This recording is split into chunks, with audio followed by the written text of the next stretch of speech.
So we knew we had a lot riding on that game. First game of the year, we really wanted to come out with the win. We knew that if we wanted to win the conference, it'd be a very important first step. Well, I was a little concerned that there was a lot of talk about this being our season, and since it was the first game, I was worried about the fact that if they did wind up beating us, how we were going to react. We had a long way to go. We had another 3 months to play. So my plan at the time was to get us thinking, there is the possibility we could lose, but it shouldn't affect us, and it's more of a marathon than it is a sprint, and things seem to work out in the long run. And we have our backs against the wall, but if you want to win the conference, you got to win every game.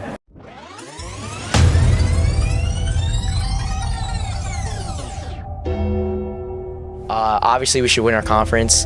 But conference is big, and trying to do well and win the conference, definitely.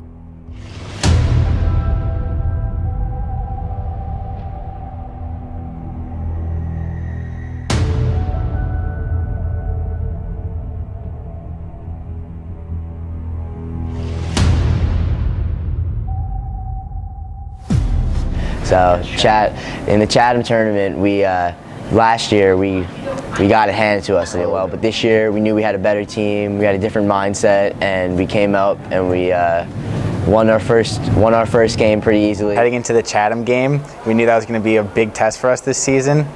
We knew that they were a really good shooting team, and we had to really get out on them on defense. Couldn't really give them too much room to breathe.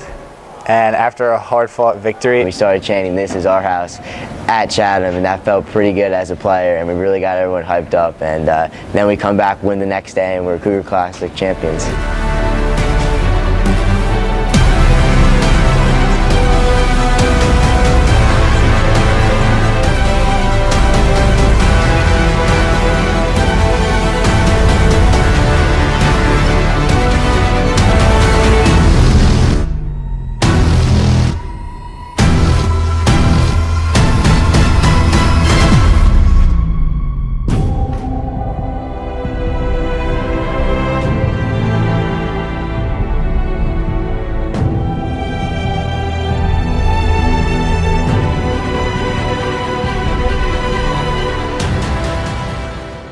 So when we played Johnson the second time, we hadn't lost any other conference games.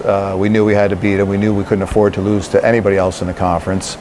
And our team got off to a real good start, real good crowd. We just wanted to put on a show, and in the end, I think we got the job done. It was certainly a big win for us, but we also still knew after that we had a couple more conference games to go, and that anybody could beat us, and we still hadn't achieved our goal yet.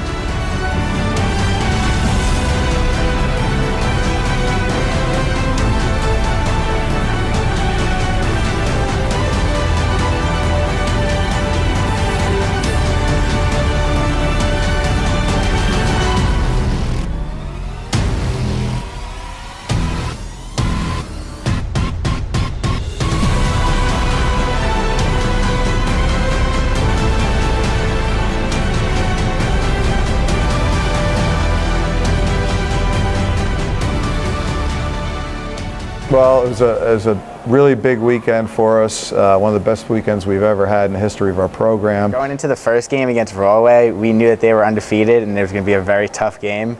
We just had to play the way we like to play, rebound, shoot the ball well, take it to the basket, play very good defense. In the end, I feel like we did those things well, and we ended up winning. We knew we were playing back-to-back games against Scotch Plains. We lose one of our top scorers, Greg Myers, right in the beginning of the game. After that, we kind of rallied around each other and stepped up big for them and actually won in double overtime. Great game, winning in double overtime. Kind of a revenge game from last year. They beat us at our home court, so we wanted to go there and beat them. And win a 2 overtime throw. That was probably the best game that I've ever been a part of. And everyone was into it. We had our fans there going nuts. It was a great game. One of the best 2 game stretches of my career.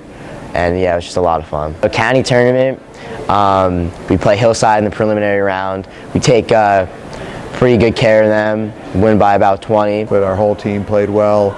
All our kids got in.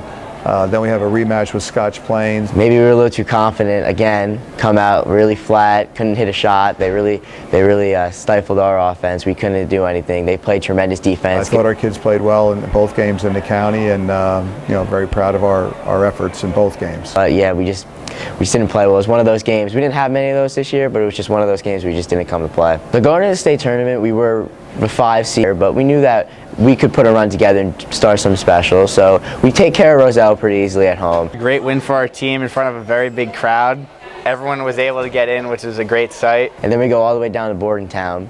And keep in mind, 2 years ago, we got beat by about 40 to them. We weren't going to let that happen again. So we knew we had something to prove.